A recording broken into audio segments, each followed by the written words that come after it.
রহমান রাহিম। দৈনিক করতোয়া মঙ্গলবার 8 জুলাই 2025, 24/7/1432। থাকছে আন্তর্জাতিক খবর, পৃষ্ঠা নাম্বার 9। গাজাকে ফিলিস্তিন রাষ্ট্রের অবিচ্ছেদ্য অংশ ঘোষণা করল ব্রিক্স। ব্রাজিলের দক্ষিণ পূর্বাঞ্চল শহর রিও ডি জেনেরোতে শুরু হয়েছে ব্রিক্স সম্মেলন। টেক্সাসে আকস্মিক বন্যায় মৃত্যু বেড়ে 82 এবং ইরাকে সামরিক অভিযানে তুর্কি সেনা নিহত। 8 তুর্কি সেনা নিহত এবং লোহিত সাগরে জাহাজে হামলার আগুন ডুবে যাওয়ার শঙ্কা।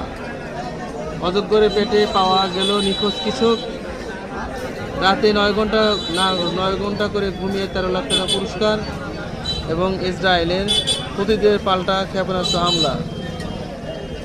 তুরস্কে 3 বিরোধী দলীয় মেয়র গ্রেপ্তার এবং ব্রিক্সের পক্ষ নিলে 10% বেশি শুল্ক আরোপের হুমকি ট্রাম্পের। এবং 12 বছর ডিউটি না করেও 40 লাখ টাকা বেতন পেলেন পুলিশ কনস্টেবল। এই ছিল উল্লেখযোগ্য দৈনিক করতোয়া সংবাদপত্রের আন্তর্জাতিক খবর। আমাদের সাথে থাকার জন্য ধন্যবাদ।